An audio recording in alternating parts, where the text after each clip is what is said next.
Do you like Douglas Adams? Are you a fan of Douglas Adams? I take it usually when people are fans of Terry Pratchett, they're also probably fans of Douglas Adams. Makes sense. Okay, there's this book I'm obsessed with that nobody's ever heard of, called The Dimensions of Miracles. Have you ever heard of this, Banana? Yeah. It's written by a guy named Richard Stilicki. It reads so much. You'll notice, they'll point out, one of the first things I'll point out is how weirdly similar it is to the humor of Hitchhiker's Guide to the Galaxy in a lot of ways.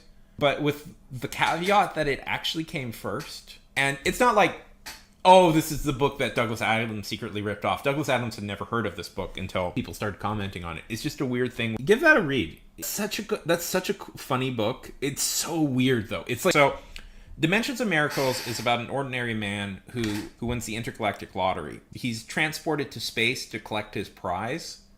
But the problem is, all the intergalactic lottery does is transport you to space to collect your prize.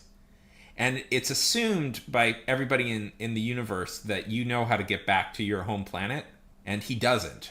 And to get back to your own planet, you have to know the precise location, place, but you have to know its place in the multiverse and the time you need to go back into.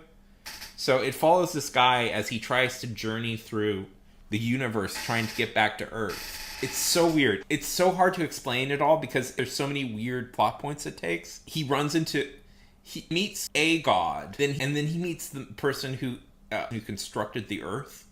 Not like the contractor who created Earth. Not God, that's the person who hired him to create the Earth, but the contractor who created the Earth.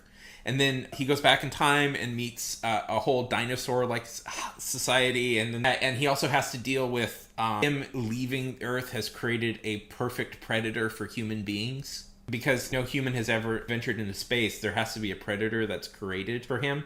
So throughout it all, he's being hunted by this strange creature that's after him.